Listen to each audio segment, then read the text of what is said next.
തിരിയാം.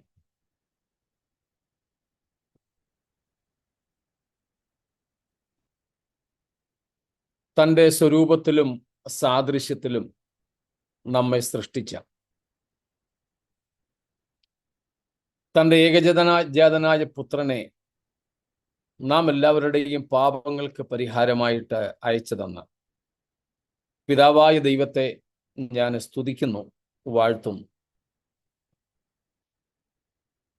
നമുക്കൊരുമിച്ച് ഈ ആഴ്ചയുടെ ആദ്യത്തെ ക്ലാസ്സിൽ സംബന്ധിപ്പാനായിട്ട് ദൈവം അവസരം നൽകുന്നതിനായിട്ട് സ്തോത്രം. ഇന്നലെ നമ്മുടെ പ്രാദേശിക സഭകളിൽ നടന്ന സഭായോഗങ്ങളിൽ നാം ആത്മീയമായി അനുഗ്രഹിക്കപ്പെട്ടു എന്ന്, കർത്താവിനോട് കുറച്ചുകൂടെ അടുക്കുവാൻ നമുക്ക് സാധിച്ചു എന്ന് ഒക്കെ ഞാൻ കരുതുന്നു.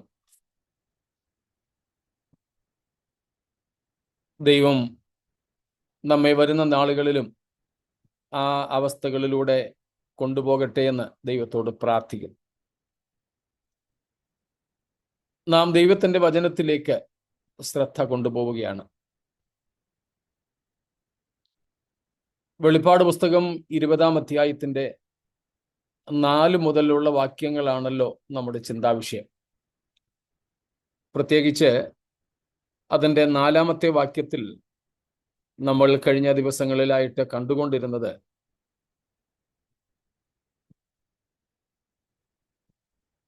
ന്യായവിധികളെ കുറിച്ചാണ്.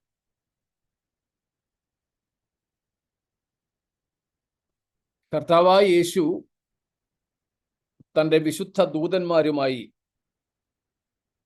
തൻ്റെ വിശുദ്ധ സഭയുമായും, സ്വർഗത്തിലെ സകല സൈന്യവും, അതിൽ നമ്മൾ കണ്ടു ദൂതന്മാരും വിശുദ്ധന്മാരും ഉൾപ്പെടുന്നു. അപ്പോൾ ദൈവത്തിൻ്റെ സകല വിശുദ്ധന്മാരുമായി, സൈന്യവുമായി യേശുക്രിസ്തു സ്വർഗത്തിൽ നിന്ന് ഭൂമിയിലേക്ക് ഇറങ്ങുന്നു. കുറച്ച് നാളിന് മുമ്പ് നമ്മുടെ കേരളത്തിലെ,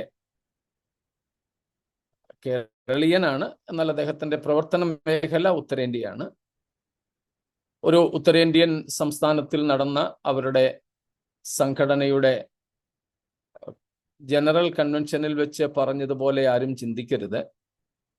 യേശുക്രിസ്തു സകല സ്വർഗീയ സൈന്യങ്ങളും ദൂതന്മാരും വിശുദ്ധന്മാരുമായിട്ടൊക്കെ ഈ ഭൂമിയിലേക്ക് ഇറങ്ങി വരുന്നത് കൊണ്ട് ആ സമയം സ്വർഗം ശൂന്യമായിരിക്കുമെന്ന്, സ്വർഗത്തിൽ ആരും ഇല്ലെന്ന്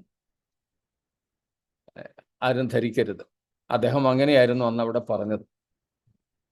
അത് കേട്ട് ജനമൊക്കെ ആവേശം കൊണ്ടു. പക്ഷേ വേദപുസ്തക പ്രകാരമുള്ള ഒരു സംഗതി ആയിരുന്നില്ല. ദൈവം നമ്മുടെ അടുക്കിലേക്ക് ഇറങ്ങി വരുന്നത് കൊണ്ട് വേറെ എവിടെയെങ്കിലും ദൈവം ആബ്സെന്റ് ആകുന്നില്ല. ഒരിടത്ത് നമ്മുടെ ദൈവം പ്രസന്റ് ആയതുകൊണ്ട് വേറെ എവിടെയെങ്കിലും നമ്മുടെ ദൈവം ആബ്സെന്റ് ആകുന്ന ദൈവമല്ല. മനസ്സിലായല്ലോ? നമ്മുടെ ദൈവം ഓംനി പ്രസന്റ്, സർവവ്യാപിയായ ദൈവമാണ്. സർവവ്യാപി എന്നതിൻ്റെ അർത്ഥം നമ്മൾ നേരത്തെ ഗ്രഹിച്ചിട്ടുണ്ട്. തൻ്റെ ശക്തിക്കോ പ്രഭാവത്തിനോ മഹത്വത്തിനോ അധികാരത്തിനോ ഒന്നിനും ഒട്ടും കുറവില്ലാതെ എല്ലായിടത്തും ഒരേ സമയം ഒരേപോലെ ഹാജരാകാൻ കഴിവുള്ളവനെന്നാണ് സാധാരണ നിലയിൽ സർവവ്യാപി എന്നതിൻ്റെ അർത്ഥം. നമ്മളൊക്കെ ആണെങ്കിൽ സൂര്യനോട് അല്ലെങ്കിൽ ഒരു ബൾബിനോട്, ഒരു ലൈറ്റിനോട് അടുത്ത് ചെല്ലുകയാണെങ്കിൽ നമുക്ക് കൂടുതൽ പ്രകാശം തോന്നും. നമ്മൾ അകലും തോറും പ്രകാശവും ചൂടും അതിൻ്റേത് കുറഞ്ഞു വരും. വെളിച്ചം കാണാം, പക്ഷേ കുറഞ്ഞു വരും. ഇതുപോലെ ദൈവത്തിൻ്റെ സാന്നിധ്യത്തിന് കുറവ് വരുന്നില്ല. അതാണ് യാതൊരു കുറവുകളുമില്ലാതെ എല്ലായിടത്തും എല്ലായ്പ്പോഴും ഒരേപോലെ ഹാജരാകാൻ ഉപസ്ഥിതനാകാൻ കഴിവുള്ളവൻ എന്നാണ് സർവവ്യാപി എന്നതിൻ്റെ അർത്ഥം. അതുകൊണ്ട് സ്വർഗം തരിശു കിടക്കും എന്നൊന്നും ആ നിലയിൽ കരുതേണ്ടതില്ല. അപ്പോൾ കർത്താവ് തൻ്റെ സ്വർഗീയ സൈന്യവുമായി ഭൂമിയിലേക്ക് ഇറങ്ങി വരുന്നു. അപ്പോൾ മഹാപീഡനകാലത്ത് മരിച്ച ചിലർ സ്വാഭാവികമായി മരിച്ചവരുണ്ട്. എന്നാൽ അധികം പേരും എതിർ ക്രിസ്തുവിനാൽ രക്തസാക്ഷികളായവരാണ്.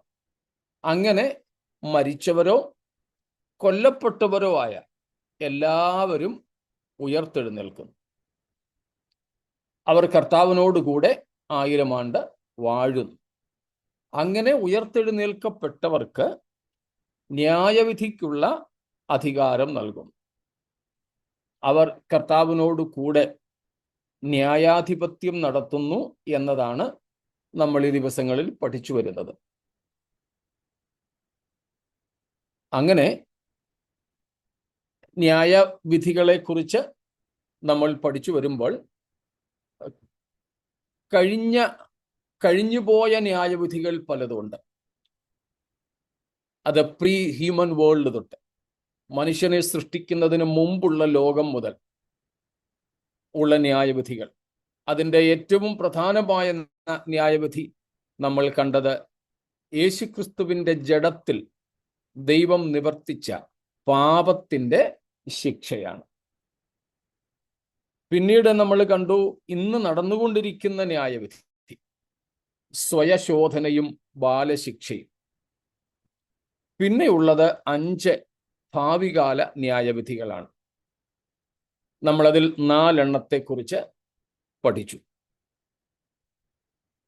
ദൈവസഭയുടെ അല്ലെങ്കിൽ വിശുദ്ധന്മാരുടെ അല്ലെങ്കിൽ നമ്മുടെ പ്രവർത്തികളുടെ ന്യായവിധി.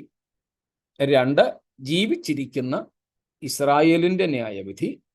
3 ജീവിച്ചിരിക്കുന്ന ജാതികളുടെ ന്യായവിധി. 4 ദൂതന്മാരുടെ, വീണുപോയ ദൂതന്മാരുടെ ന്യായവിധി. ഇനിയും നമ്മൾ നോക്കാൻ പോകുന്നത് ഏറ്റവും അവസാനത്തെ ന്യായവിധിയാണ്. ഇതുവരെ ഉള്ളതിൽ ചോദ്യങ്ങളൊന്നും ഇല്ലെന്ന് മിനിയാന്ന് പറഞ്ഞിരുന്നു. എങ്കിലും ഒന്നും കൂടെ എന്തെങ്കിലും വിശദീകരണം ഇതുവരെ ഉള്ളതിൽ വേണോ? ഇല്ലെങ്കിൽ നമ്മൾ 5ാമത്തെ ഏതും അവസാനത്തേതുമായ ന്യായവിധിയിലേക്ക് തിരിയുന്നു.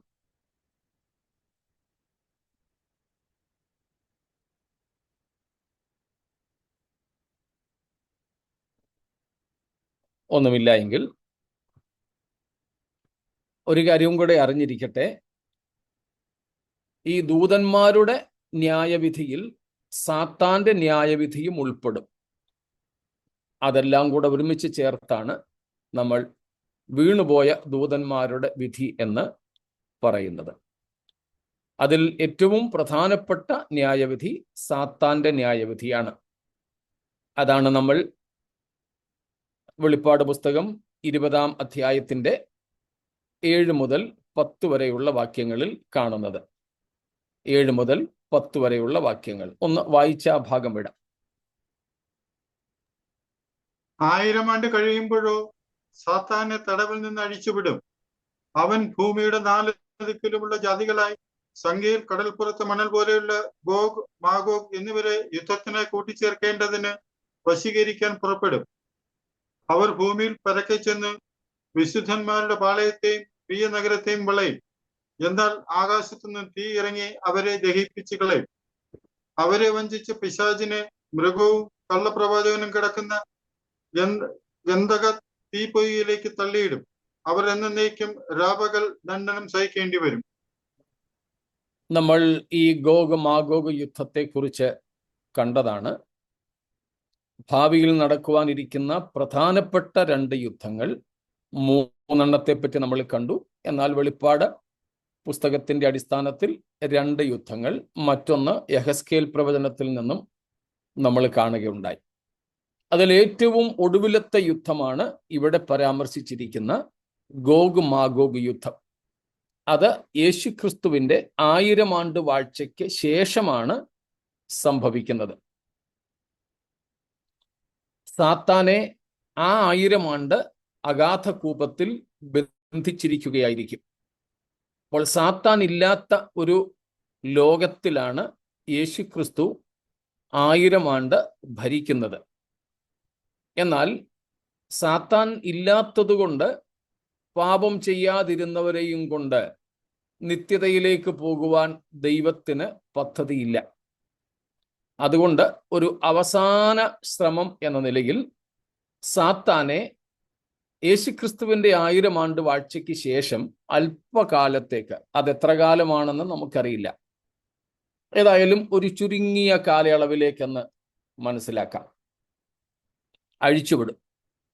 അവൻ ചെന്ന് ഭൂലോകമൊക്കെയും യേശുക്രിസ്തുവിനോടുകൂടെ 1000 ആണ്ട് വാണ് എല്ലാ നന്മകളും അനുഭവിച്ച ജനതയിൽ തന്നെ ഒരു വലിയ കൂട്ടത്തെ, കടൽക്കരയിലെ മണൽ പോലെ അസംഖ്യമായ കൂട്ടത്തെ യേശുക്രിസ്തുവിനെതിരായിട്ട് പൊരുതുവാൻ കൂട്ടിവരുത്തും.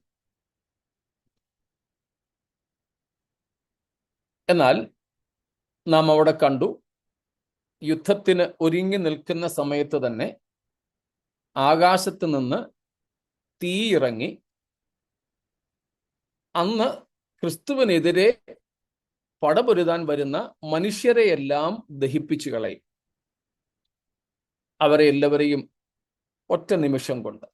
അതിന് നമ്മുടെ കർത്താവിന്റെ വായിൽ നിന്ന് വരുന്നൊരു വാക്ക് മതി എന്നുള്ളത് നമുക്കറിയാം.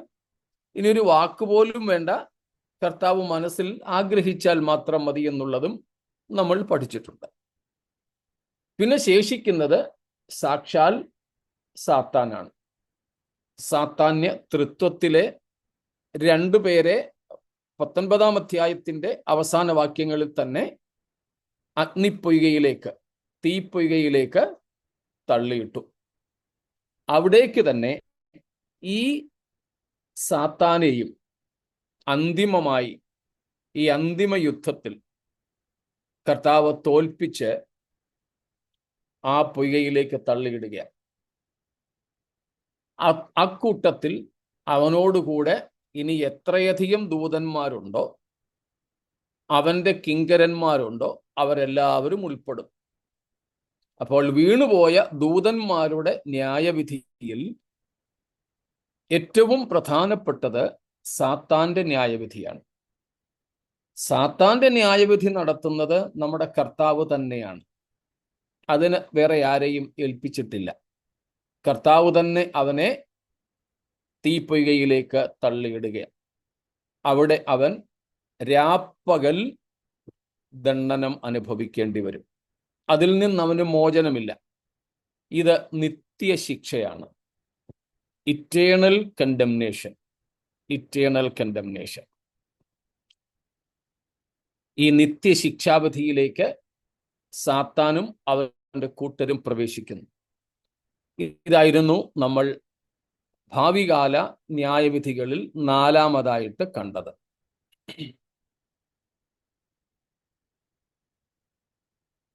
അഞ്ചാമത്തേതിലേക്ക് പോകാമല്ലോ.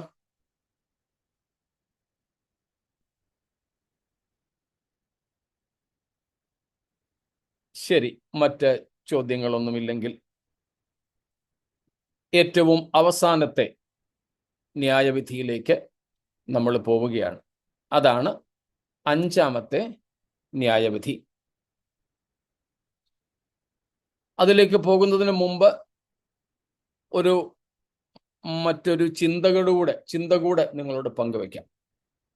നമ്മൾ ഇപ്പോൾ പഠിച്ചത് 5 ഭാവികാല ന്യായവിധികളെ കുറിച്ച്. എന്നാൽ ചിലർ അതിൽ 3 എണ്ണമായിട്ടാണ് അതിനെ കാണുന്നത്.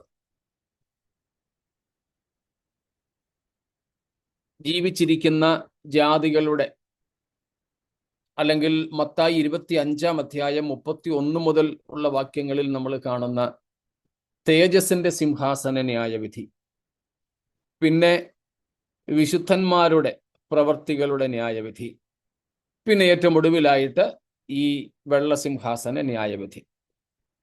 അതിനിടയിലുള്ള കാര്യങ്ങൾ ഇസ്രായേലിന്റെ മഹാപീഡനകാലത്തെ കാര്യമോ ദൂതന്മാരെ വിധിക്കുന്നതോ ആ കൂട്ടർ കാര്യമായിട്ട് എടുക്കുന്നില്ല എന്ന് മാത്രം.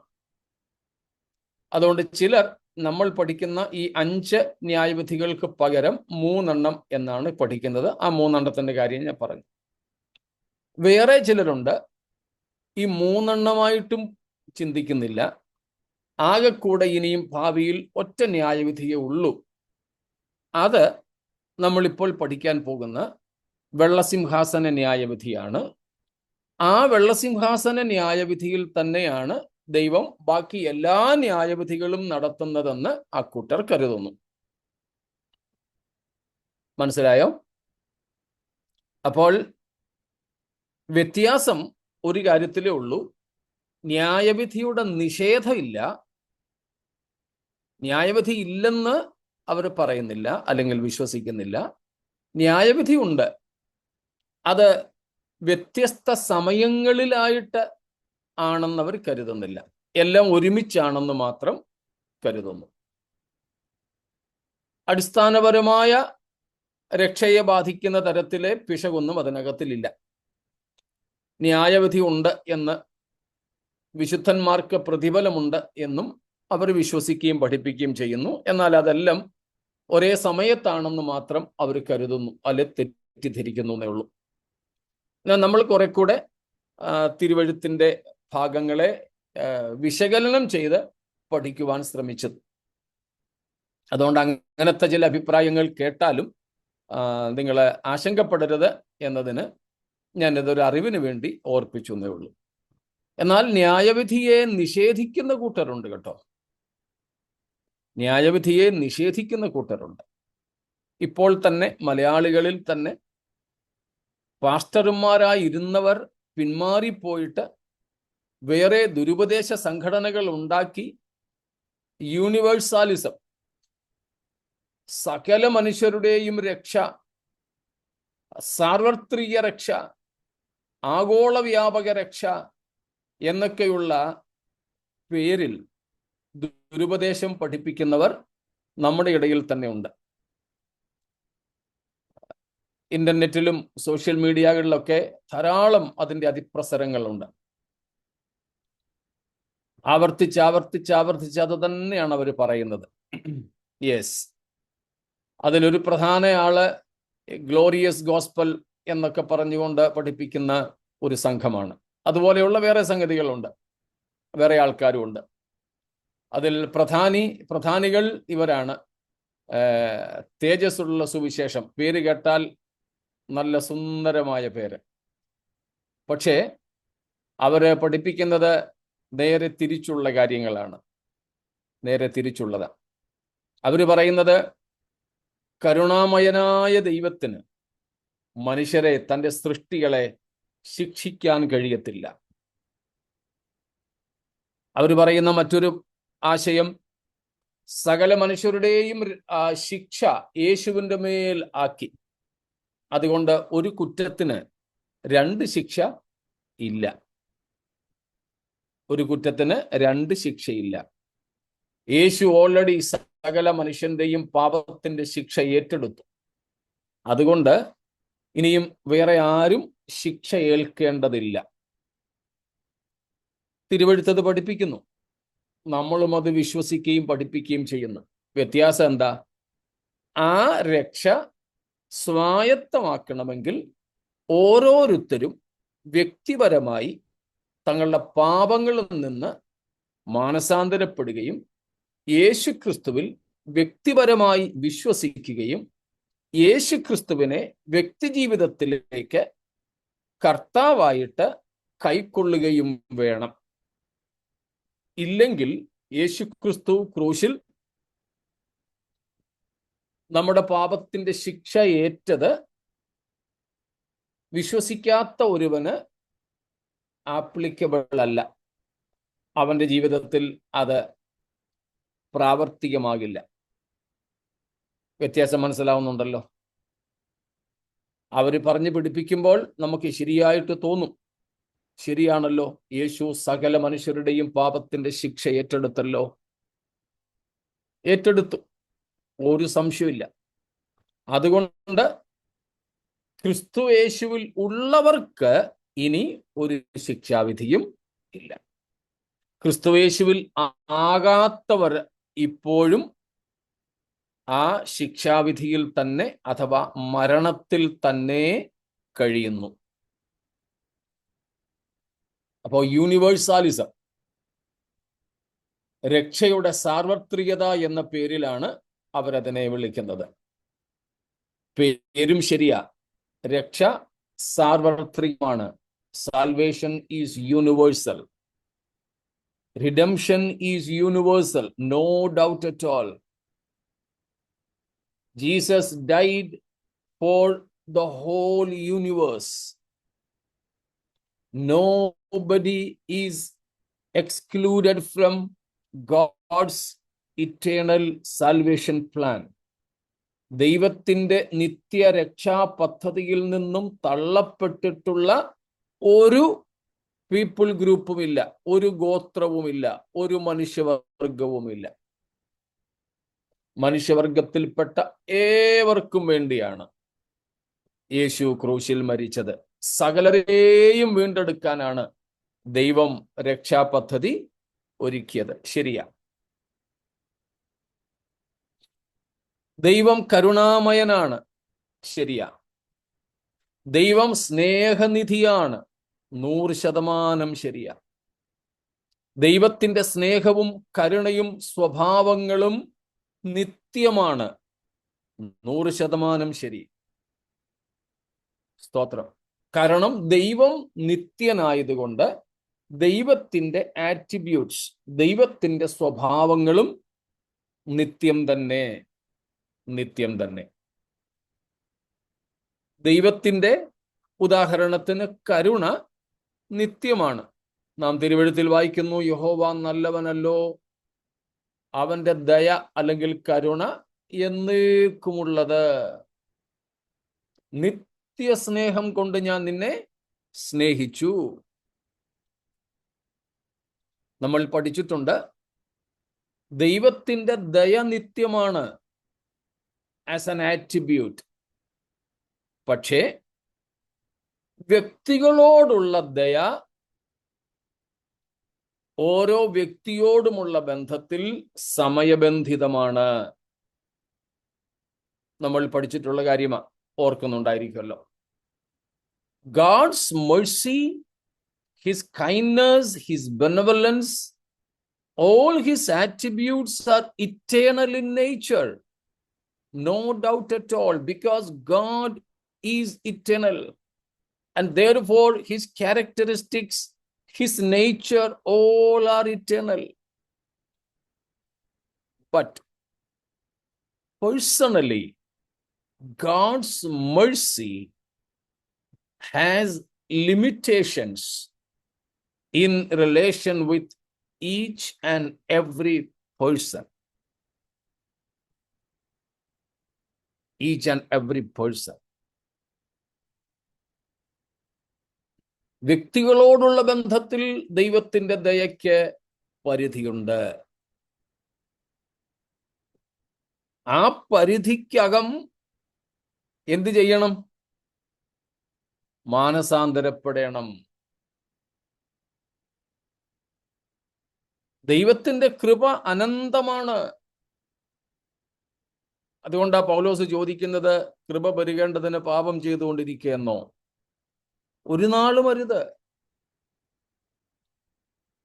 പൗലോസ് തന്നെ പറഞ്ഞ് നമ്മൾ കഴിഞ്ഞ ദിവസങ്ങളിൽ കൊരിന്ത്യർ ലേഖനത്തിൽ നിന്ന് വായിച്ചതാണല്ലോ, എന്നോടുള്ള ദൈവത്തിൻ്റെ കൃപ വ്യർത്ഥമായതുമില്ല.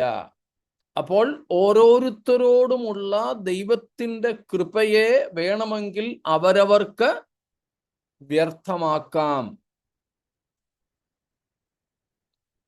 റോമർ 2:4-6 വരെയുള്ള വാക്യങ്ങളിലും അത് തന്നെയാണ് കാണുന്നത്. ദൈവത്തിൻ്റെ ദയ നിന്നെ മാനസാന്തരത്തിലേക്ക് നടത്തുന്നു എന്ന് നീ അറിയാതെ, ദൈവത്തിൻ്റെ ദയ, ക്ഷമ, ദീർഘശാന്തി എന്നിവയുടെ ഐശ്വര്യം നിരസിക്കുന്നു. നിരസിച്ചാൽ എന്താ? എന്നാൽ നിന്റെ കാഠിന്യത്താലും ഇല്ലാത്ത ഹൃദയത്താലും നീ ദൈവത്തിന്റെ നീതിയുള്ള വിധി വെളിപ്പെടുന്ന കോപ ദിവസത്തേക്ക് നിനക്ക് തന്നെ കോപം ചരതിച്ചു വെക്കുന്നു. കോപം ചരതിച്ചു വയ്ക്കുന്നു. അപ്പൊ അവനോടുള്ള ബന്ധത്തിൽ ദൈവത്തിന്റെ ദയയ്ക്കൊരു ക്യാപ്പുണ്ട്, അടപ്പുണ്ട്. അത് തീരും. അതുകൊണ്ട് ഈ ന്യായവിധിയെ സംബന്ധിച്ച ദുരുപദേശക്കാരുടെ ദുരുപദേശങ്ങളിൽ നാം ആരും വീഴരുത്.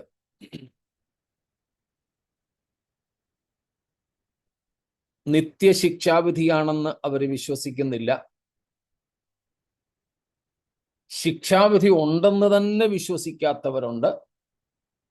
ന്യായവിധി ഉണ്ടെന്ന് വിശ്വസിക്കാത്തവരുണ്ട്.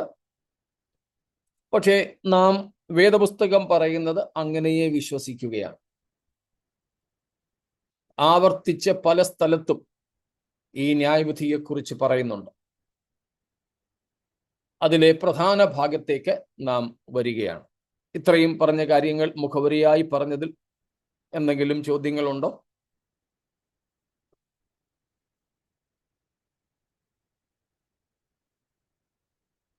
ഇല്ലെങ്കിൽ നമുക്ക് ഈ അന്തിമ വിധിയെക്കുറിച്ച് തിരുവെഴുത്തുകൾ അടിസ്ഥാനമാക്കിക്കൊണ്ട് ഒത്തിരി വിശദമായൊരു പഠനത്തിലേക്ക് പോകുന്നില്ല. അത്യാവശ്യം നമ്മൾ മനസ്സിലാക്കേണ്ട കാര്യങ്ങൾ പഠിക്കുവാനായിട്ട് താല്പര്യപ്പെടുന്നു. നമുക്ക് അതിനുവേണ്ടി ദൈവത്തിൻ്റെ വചനത്തിലേക്ക് ശ്രദ്ധ തിരിക്കാം. നമുക്ക് എന്തിനും ആധാരം ദൈവത്തിൻ്റെ വചനം ആണല്ലോ. സ്തോത്രം. Ecclesiastes സഭാപ്രസംഗി 11:9, 11:9. Be happy, young man, while you are young, and let your heart give you joy in the days of your youth. Follow the ways of your heart, and whatever your eyes see. But know that for all these things, God will bring you to judgment. യൗവനക്കാരനോട് എടുത്തു പറയുന്നു. അത് ഏതൊരു മനുഷ്യനോടുമുള്ള ഉപദേശമാണ്. എത്ര സുഖമുള്ള വചനമല്ലേ? നിന്റെ മനസ്സുപോലെ നിനക്കിഷ്ടമുള്ള വഴികളിൽ തോന്നിയതുപോലെ ജീവിച്ചോളാൻ. അത്രയും മാത്രം വായിച്ചിട്ട് തോന്നിയതുപോലെ ജീവിക്കാൻ തുടങ്ങിയാൽ പെട്ടുപോകുമേ.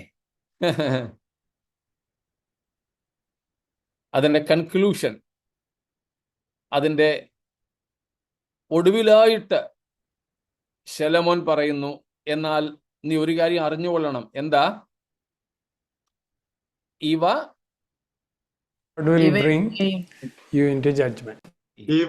ഒക്കെയും നിമിത്തം ദൈവം നിന്നെ ന്യായവിസ്താരത്തിലേക്ക് വരുത്തും എന്ന് നീ അറിഞ്ഞുകൊള്ളുക. You can live as you wish.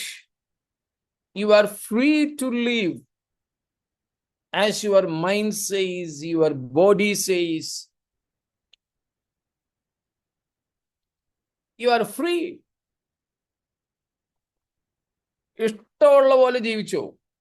മനോവികാരങ്ങൾക്കനുസരിച്ച്, ജഡത്തിന്റെ ഇഷ്ടങ്ങൾക്കനുസരിച്ച് ജീവിച്ചോളൂ. വിലക്കുകളൊന്നുമില്ല. പക്ഷെ ഒരു കാര്യം അറിഞ്ഞോണം, ഇവയെല്ലാം നിമിത്തം ദൈവം നിന്നെ ന്യായവിസ്താരത്തിലേക്ക് കൊണ്ടുവരും. 12:14 കൂടെ, 12:14. For God will bring every deed into judgment, including every hidden thing, whether it is good or evil.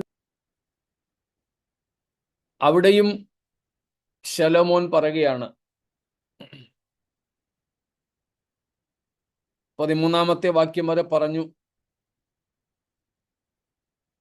പറയാനുള്ളതൊക്കെ പറഞ്ഞു. പുസ്തകങ്ങളൊക്കെ ഇഷ്ടം പോലെ ഉണ്ട്. ഇന്ന് പുസ്തകങ്ങൾക്ക് പകരം വേണമെങ്കിൽ പറയാം, സോഷ്യൽ മീഡിയയിൽ എന്തൊക്കെയാണോ നമുക്കൊന്നും അറിഞ്ഞുകൂടാത്ത തരത്തിലുള്ള കാര്യങ്ങൾ വരെ ഉണ്ട്. ഇന്റർനെറ്റിലും 5G, 6G, AI, സകലത്തിലും എല്ലാം നമ്മുടെ വിരൽത്തുമ്പിലുണ്ട്. അപ്പം പുസ്തകങ്ങൾ ഉണ്ടാക്കുന്നതിന് ഒരു കുറവില്ലെന്ന് പറഞ്ഞിടത്ത് നമുക്ക് ഇന്നത്തെ ഭാഷയിൽ എന്താന്ന് വെച്ചാൽ ചേർക്കാം. അന്ന് പുസ്തകം ഉള്ളായിരുന്നു. പക്ഷേ ഇഷ്ടം പോലൊക്കെ ജീവിച്ചോ? ദൈവത്തിന്റെ ഇഷ്ടം എന്താണെന്ന് അറിഞ്ഞോണം. 2 കാര്യങ്ങളാ. എന്തൊക്കെയാ? ദൈവത്തെ ഭയപ്പെട്ട് അവന്റെ കൽപ്പനകളെ പ്രമാണിച്ചു കൊള്ളുക. പ്രമാണിച്ചു. ഇതാകുന്നു സകല മനുഷ്യർക്കും Duty വേണ്ട. of man. വേണ്ട. ഞാൻ മുമ്പൊരിക്കൽ പറഞ്ഞതാ, ഈ ഉത്തരേന്ത്യയിലൊക്കെ പലപ്പോഴും നമ്മൾ ഈവൻ ഒരു ബസ്സിൽ തന്നെ യാത്ര ചെയ്യുമ്പോഴും അല്പം ഗ്രാമാന്തരീക്ഷത്തിലേക്കൊക്കെ പോയാൽ നമ്മളെ അവർ മനസ്സിലാക്കും ഇവിടുത്തുകാരല്ലെന്ന്. ഇനി അവരെ പോലൊക്കെ നമ്മൾ ഡ്രസ്സ് ചെയ്താലും എങ്ങനെയൊക്കെ ആയാലും നമ്മൾ അവരുടെ ആ പ്രദേശത്തുള്ളവരല്ലെന്ന് അവർക്കറിയാം. അതുകൊണ്ട് അവരിങ്ങോട്ട് വന്ന് പരിചയപ്പെടും. നിങ്ങൾ എവിടെ നിന്ന് വരിക, ഏത് ഗ്രാമമാ, ഏത് ഗ്രാമത്തിലാണെന്നാണ് ചോദിക്കുന്നത്. കോൺ സാ ഗാവ് കെ ഹോ. എന്നിട്ട് ചോദിക്കും കോൺ ഠാക്കൂർ ഹെ, ഏത് ജാതിയാണെന്നാണ് ചോദിക്കുന്നത്. എന്ന് വെച്ചാൽ നിന്റെ മതം ഏതാണെന്ന്. പണ്ട് യോനായോടും ചോദിച്ചില്ലേ? അതേ ചോദ്യമൊക്കെ തന്നെ ഇവിടെ നോർത്ത് ഇന്ത്യയിലെ ആൾക്കാർ നമ്മളോട് സാധാരണ ചോദിക്കുന്ന ചോദ്യമാണ്. നീ എവിടുത്തുകാരനാ, എവിടുന്ന് വരിക, എവിടോട്ട് പോവുക, എന്തിനാ പോന്നെ, ഏത് ജാതിയാ. ഇത്രയും കാര്യങ്ങൾ ഇവിടുത്തുകാരെ ഗ്രാമത്തിലൊക്കെ ചെന്നാൽ നമ്മളോട് ചോദിച്ചിരിക്കും. അപ്പോൾ പലയിടത്തും ഞാൻ പറയാൻ ശ്രമിക്കാറുള്ളത് ഞാൻ മാനവധർമ്മക്കാരനാണെന്ന്. മാനവധർമ്മക്കാ അരെ ഓ കോൺ സാ ധർമ്മ, അത് ഏത് മതമാവുക. മനുഷ്യൻ എന്ന നിലയിൽ എനിക്ക് നിവർത്തിക്കേണ്ടത് ധർമ്മം. മതത്തിന് സംസ്കൃതത്തിൽ പറയുന്നത് ധർമ്മം എന്നാണ്. നമുക്കറിയാം ധർമ്മം എന്നാൽ എന്താണെന്ന്. ഡ്യൂട്ടി. ഹിന്ദിയിലും ധർമ്മം എന്നാ പറയുന്നത്. ആ ഹിന്ദിയിലെ ധർമ്മം സംസ്കൃതത്തിലെ ധർമ്മം എന്നിൽ നിന്നും വന്നതാണ്. മലയാളത്തിൽ ധർമ്മവും മതവും രണ്ടായിട്ടാണ് പഠിപ്പിക്കുന്നത്. 2 വാക്കുകളുണ്ട്. എന്നാൽ ഹിന്ദിയിലും മറ്റും ഒരേ പദമാണ്. അപ്പൊ ഞാൻ ചോദിക്കാറുണ്ട്, ധർമ്മം എന്ന് പറഞ്ഞാൽ എന്താ? പലർക്കും അറിയില്ല. പിന്നെ അവരോട് ഇതുപോലെ പറയും, ധർമ്മം എന്ന് പറഞ്ഞാൽ ഡ്യൂട്ടി, കടമ, ഉത്തരവാദിത്വം എന്നാണ്.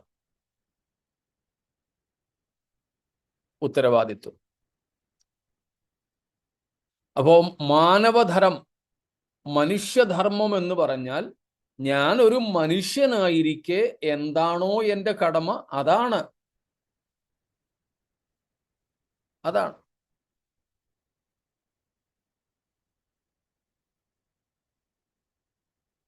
അപ്പൊ അതെന്താ? അതിന് ഞാൻ എടുക്കുന്ന വാക്യമാണിത്.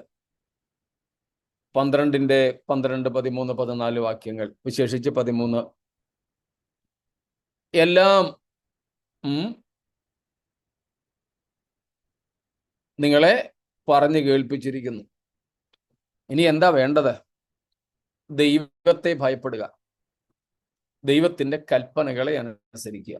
ഇതാകുന്നു സകല മനുഷ്യർക്കും യൂണിവേഴ്സൽ ഹ്യൂമൻ റിലീജിയൻ.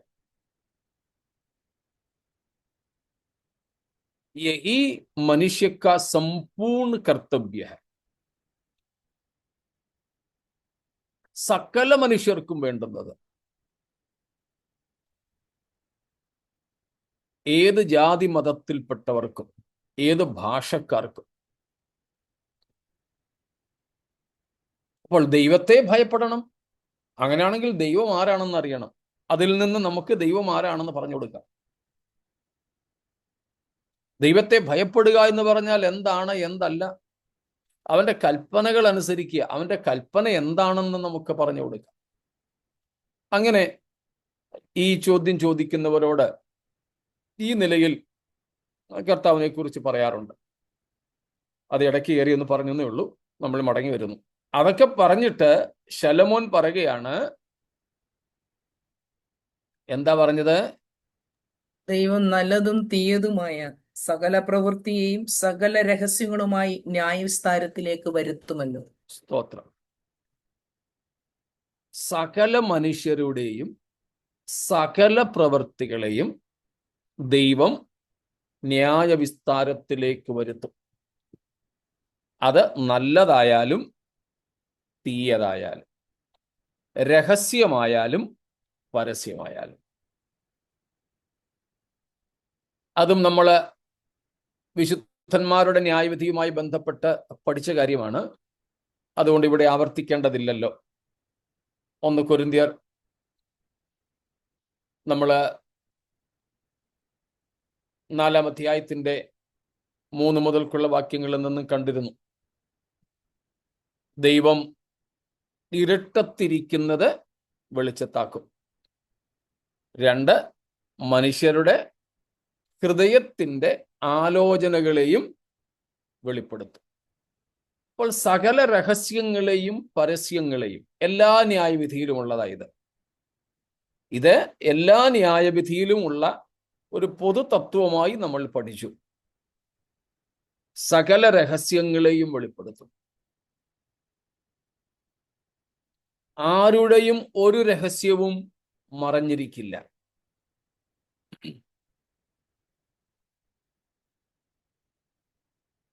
ഏറ്റുപറയുകയും ഉപേക്ഷിക്കുകയും ചെയ്ത രഹസ്യങ്ങളൊന്നും ദൈവം എടുത്തുകൊണ്ട് വരുത്തില്ല എന്നുള്ളതും നമ്മൾ കണ്ടു കഴിഞ്ഞതാണല്ലോ.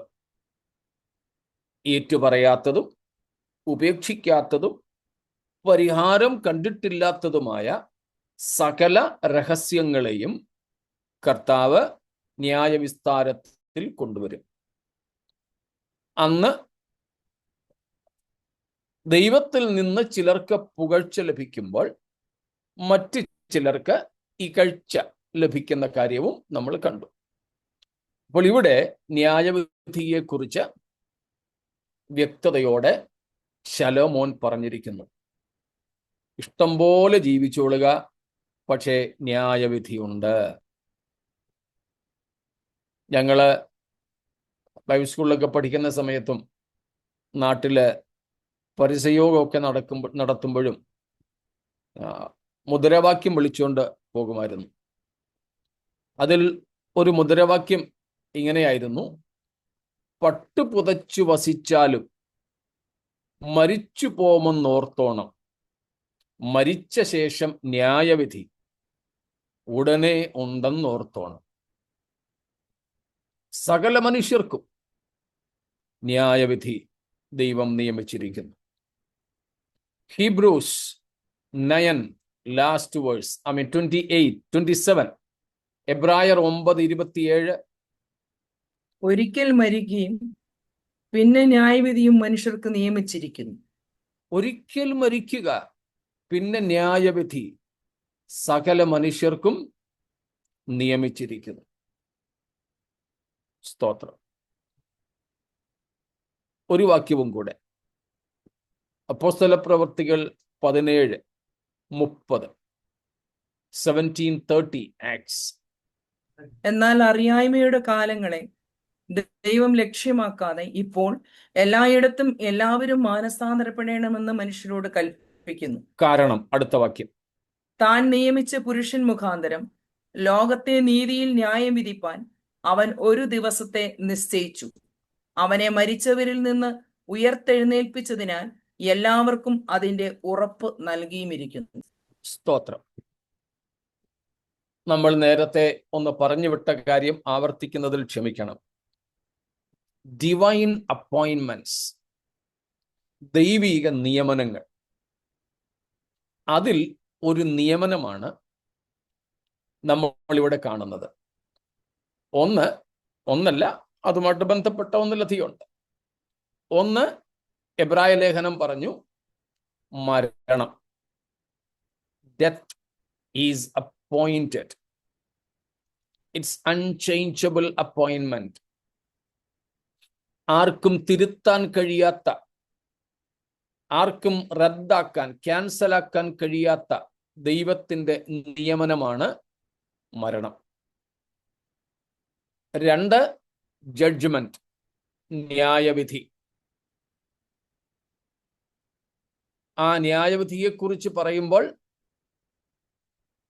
ന്യായവിധിക്ക് ഒരു ദിവസം, എ ഡേ ഓഫ് ജഡ്ജ്മെന്റ്. ന്യായവിധിക്ക് ഒരു സ്ഥലം, എ പ്ലേസ് ഓഫ് ജഡ്ജ്മെന്റ്.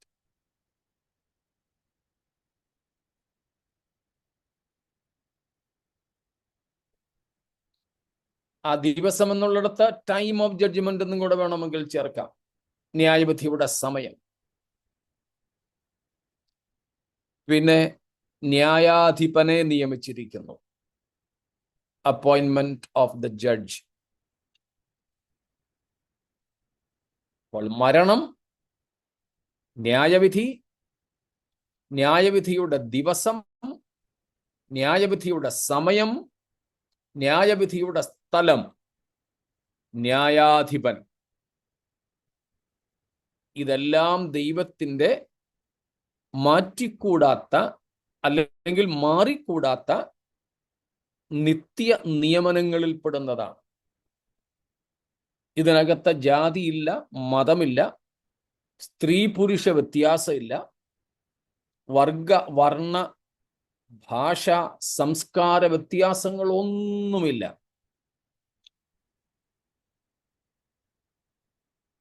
സകല മനുഷ്യർക്കും, വീണുപോയ സകല ദൂതന്മാർക്കും വേണ്ടി ഇത്രയും കാര്യങ്ങൾ ദൈവം നിയമിച്ചിരിക്കുന്നു. God has unchangeably, irreversibly, irrevocably appointed, ordained these things. Judgment, the act of judgment, the day of judgment, the time of judgment, the place of judgment, and the judge also. For human beings, death also appointed. ദൂതന്മാരിൽ നിന്ന് വ്യത്യസ്തമായിട്ട് മനുഷ്യന് വേണ്ടി നിയമിച്ചിട്ടുള്ളത് മരണം എന്ന ഒന്നും കൂടെ ഉണ്ടെന്നാണ്. ബാക്കിയെല്ലാം തത്തുല്യം. അപ്പൊ ഇങ്ങനെ ഒരു ന്യായവിധി ദൈവത്തിന്റെ പക്കൽ മുഖപക്ഷം ഇല്ല. മുഖപക്ഷം കൂടാതെ ദൈവം ന്യായം വിധിക്കും. ആ ന്യായവിധിയെയാണ് നമ്മൾ ഇവിടെ ഒടുവിലായിട്ട് കാണുന്നത്. വെളിപ്പാട് പുസ്തകം 20:11 വാക്യം, 20:11, റെവലേഷൻ. ഞാൻ വലിയൊരു വെള്ളസിംഹാസനവും അതിൽ ഒരുത്തൻ ഇരിക്കുന്നതും കണ്ടു. മതി, അവന്റെ തൽക്കാലം അത് മതി. വലിയൊരു വെള്ളസിംഹാസനം. അതുകൊണ്ട് നമ്മൾ ഈ അവസാനത്തെ ന്യായവിധിയെ വലിയ വെള്ളസിംഹാസന ന്യായവിധി എന്ന് വിളിക്കുന്നു. As per this verse 20:11, this judgment is better known as the great and white throne judgment. വലിയ വെള്ള സിംഹാസന ന്യായവിധി എന്ന് നാം ഇതിനെ വിളിക്കും.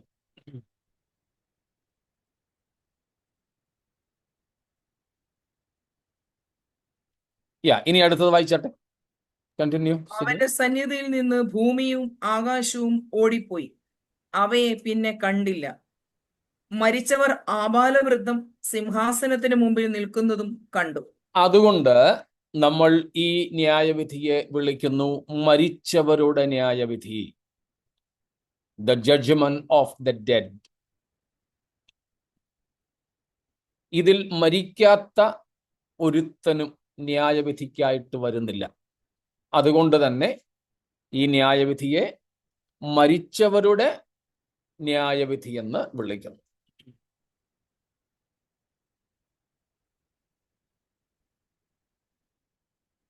അപ്പോൾ തന്നെ നമുക്കിതിനെ വിളിക്കാൻ പറ്റുന്ന മറ്റൊരു പേരാണ് the judgment, the final, the last and final judgment. അവസാനത്തെ അല്ലെങ്കിൽ അന്തിമ ന്യായവിധി. അത് നമ്മൾ എബ്രായ ലേഖനം 6 മലയാളത്തിൽ 1-ാമത്തെ വാക്യത്തിലും ഇംഗ്ലീഷിലും ഹിന്ദിയിലുമൊക്കെ 2-ാമത്തെ വാക്യത്തിലും കണ്ടതാണ്.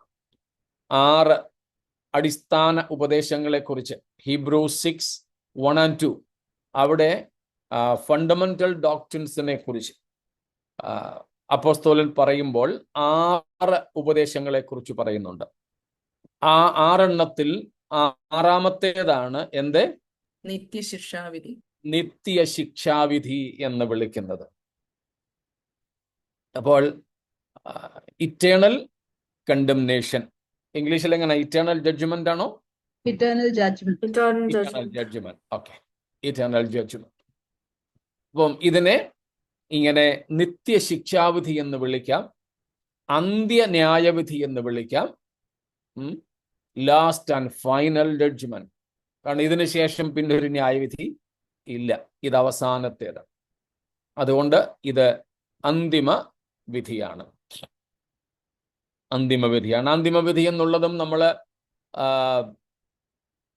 2 പത്രോസ് 2-ന്റെ 4-ാം വാക്യത്തിൽ നിന്നും യൂദ 6-ാം വാക്യത്തിൽ നിന്നുമൊക്കെ കണ്ടിരുന്നു. അന്ത്യ ന്യായവിധി എന്ന നിലയിൽ. അപ്പോൾ ഇങ്ങനെ വിവിധ പേരുകൾ ഇതിനെക്കുറിച്ചുണ്ട്. അതുപോലെ വെളിപ്പാട് 20-ലേക്ക് തന്നെ വരുമ്പോൾ നമുക്ക് വീണ്ടും കാണുവാൻ കഴിയുന്നത്, തുടർന്ന് വായിക്കാമോ 20-ന്റെ ബാക്കി വാക്യങ്ങൾ? മരിച്ചവർ ആബാലവൃത്തം സിംഹാസനത്തിന് മുമ്പിൽ നിൽക്കുന്നതും കണ്ടു. പുസ്തകങ്ങൾ തുറന്നു. ജീവന്റെ പുസ്തകം എന്ന മറ്റൊരു പുസ്തകവും തുറന്നു. പുസ്തകങ്ങളിൽ എഴുതിയിരുന്നതിന് ഒത്തവണ്ണം മരിച്ചവർക്ക് അവരുടെ പ്രവൃത്തികൾ കടുത്ത ന്യായവിധി ഉണ്ടായി. സമുദ്രം തന്നിലുള്ള മരിച്ചവരെ ഏൽപ്പിച്ചു കൊടുത്തു. മരണവും പാതാളവും തങ്ങളിലുള്ള മരിച്ചവരെ ഏൽപ്പിച്ചു കൊടുത്തു.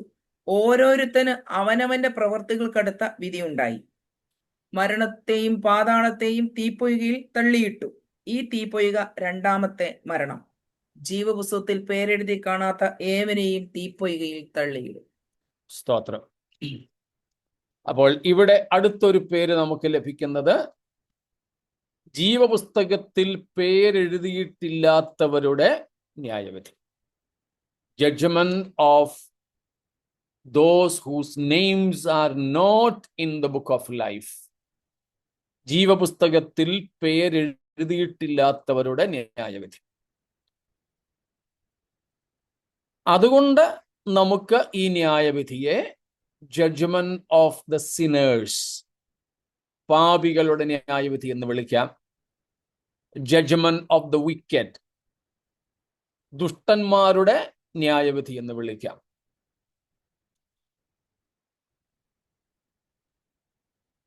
രക്ഷിക്കപ്പെടാത്തവരുടെ, അൺസേവ്ഡ്, അൺഫോർഗിവൻ, ഇങ്ങനെയുള്ളവരുടെ ന്യായവിധി എന്ന് വിളിക്കാം. അപ്പോൾ ഇങ്ങനെ വിവിധ പേരുകൾ ഈ ന്യായവിധിക്കുണ്ട്.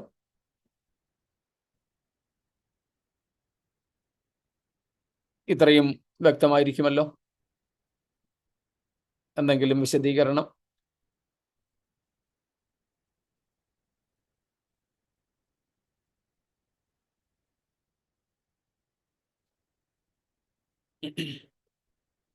അപ്പോൾ ഇങ്ങനെ ദൈവം നിയമിച്ചിട്ടുള്ള, മനുഷ്യർക്കായി നിയമിച്ചിട്ടുള്ള മാറ്റമില്ലാത്ത അന്തിമമായ വിധിയാണ്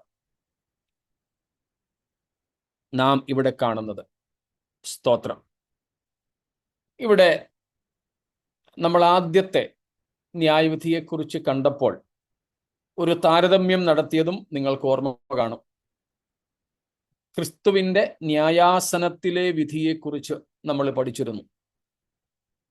വിശുദ്ധന്മാരുടെ പ്രവർത്തികളുടെ ന്യായവിധിയെക്കുറിച്ച് പഠിച്ചപ്പോൾ നമ്മൾ പഠിച്ചതായിരുന്നു അത് ക്രിസ്തുവിന്റെ ന്യായാസനത്തിന് മുൻപിലാണെന്ന്. അന്ന് നമ്മൾ കണ്ടതാണ് ബീമാ സീറ്റും ത്രോണോസും. ഓർമ്മയുണ്ടല്ലോ. ഒന്നുകൂടെ ഓർമ്മപ്പെടുത്തുന്നതേ ഉള്ളൂ. ഇവിടെ ബീമ അല്ല, ഇവിടെ ത്രോണോസ്, സിംഹാസനം. അപ്പം സിംഹാസനം എന്നുള്ളത് ഇവിടെ ഒന്ന് രണ്ട് പ്രയോഗങ്ങൾ വളരെ പ്രധാനപ്പെട്ടതാണ്. ഒന്ന്, വലിയ, ഗ്രേറ്റ് എന്ന് വെച്ചാൽ this is the final, there is no room for further appeal. ഇത് വലിയ സിംഹാസനമായതുകൊണ്ട് ഇനിയും ഇവിടെ തള്ളപ്പെടുന്നവർക്ക് അപ്പീലിന് പോകാൻ ഒരു ചാൻസും ഇല്ല. അന്തിമമാണ് ഇവിടുത്തെ വിധി. Because there is no higher thrones. Already this is the highest one. This is the great. അപ്പോ വലിയ സിംഹാസനം, നോ മോർ അപ്പീൽ. അതുകൊണ്ടാണ് നമ്മൾ ഇതിന് മുമ്പൊരിക്കൽ പറഞ്ഞിരുന്നു, നോ അപ്പീൽ ആൻഡ് നോ വക്കീൽ. അത് നമ്മൾ പിന്നീട് ചിന്തിക്കും. അവരവർ തന്നെ അവരവരുടെ കേസ് വാദിക്കണം, ഒരു വക്കീലിനെയും വെക്കാനൊക്കത്തില്ല. മറ്റൊന്ന്, it is not only great but white throne. White, that shows the holiness, purity and justice. വെള്ള സിംഹാസനം. ആ വെള്ള കാണിക്കുന്നത് പരിശുദ്ധിയെ, നീതിയോടുകൂടെയുള്ള വിധി എന്നതിനെയാണ്. ഇവിടെ യാതൊരു തരത്തിലും ആരോടും മുഖപക്ഷം ഇല്ല. ആരോടും ഒരൽപ്പം പോലും അനീതി, അശുദ്ധി ഒന്നും ഇവിടെയില്ല. കൈക്കൂലി കൊടുക്കാനൊക്കത്തില്ല, കള്ളം പറയാനൊക്കത്തില്ല.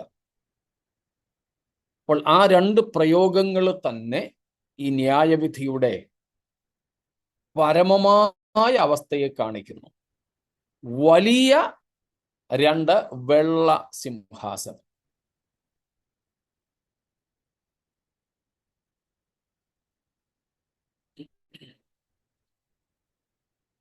ഇന്നും ഞാനൊരു വാർത്ത എന്ന് വേണമെങ്കിൽ പറയാം. നിങ്ങൾ കണ്ടു കാണുമല്ലോ, ഇന്നത്തെ ന്യൂസിലുണ്ടായിരുന്നതാണ്.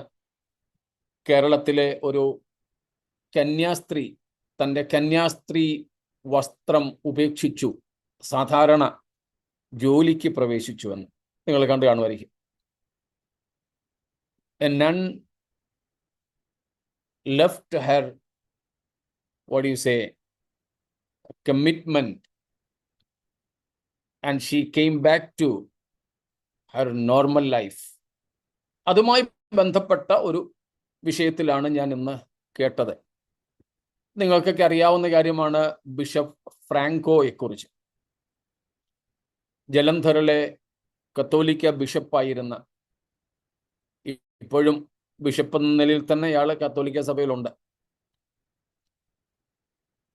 ഒന്നിലധികം കന്യാസ്ത്രീകളെ വഷളാക്കിയതുമായി ബന്ധപ്പെട്ട് കേസും ഒക്കെയായി. ഒടുവിൽ എൻ്റെ അറിവനുസരിച്ച് 13 പ്രാവശ്യം ഒരു സ്ത്രീയെ തന്നെ, ഒരു കന്യാസ്ത്രീയെ തന്നെ അയാൾ പീഡിപ്പിച്ചു. അയാൾ കോടതിയിൽ അത് സമ്മതിച്ചു.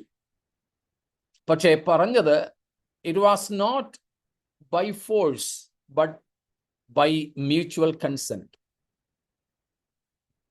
ഞാനത് ചെയ്തു, പക്ഷേ ബലാത്കാരേണ ചെയ്തതല്ല, പരസ്പര സമ്മതത്തോടെയായിരുന്നു. ഏതായാലും കോടതിയിൽ അയാൾ അങ്ങനെയൊക്കെ സമ്മതിച്ചെങ്കിലും ശിക്ഷ ഏൽക്കാതെ അയാൾ കോടതിയിൽ നിന്ന് പുറത്തു വന്നു. ജീവകാലം മുഴുവനും ബ്രഹ്മചര്യ ആചരിക്കുവാൻ വേണ്ടി തീരുമാനമെടുത്ത് അച്ഛനും പിന്നീട് ബിഷപ്പുമൊക്കെയായ ആള് ആ സംഗതികളൊക്കെ ലംഘിച്ചെന്ന് പരസ്യമായും കോടതിയിലും സമ്മതിച്ച ശേഷവും ശിക്ഷ ഏൽക്കാതെ പുറത്തു വരുവാൻ നിയമത്തിന്റെ പല പഴുതുകളും നമ്മുടെ ലോകത്തുണ്ട്.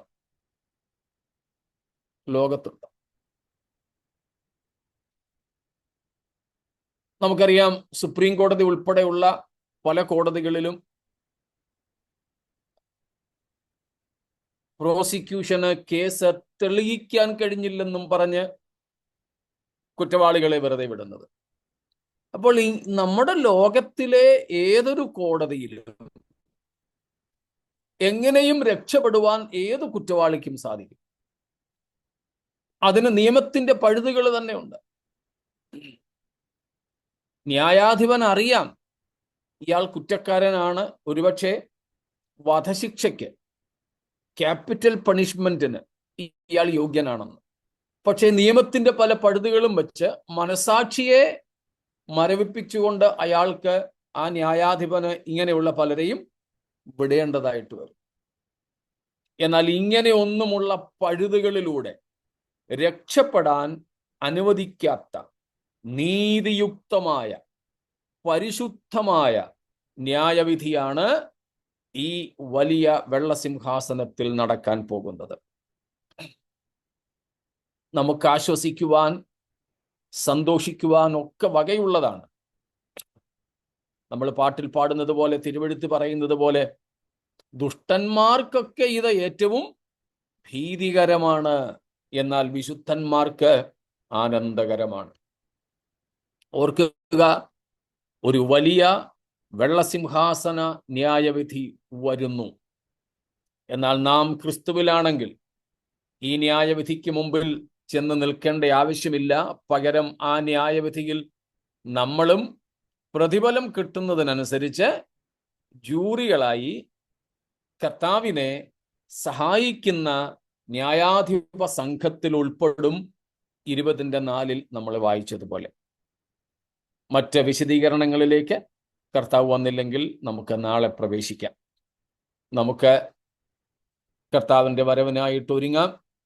ശിക്ഷാവധിയിൽ നിന്നും ഒഴിവുള്ളവരായി, ജീവപുസ്തകത്തിൽ പേരുള്ളവരായി തീരുവാൻ ദൈവം നമുക്കെല്ലാവർക്കും കൃപ ചെയ്യട്ടെ.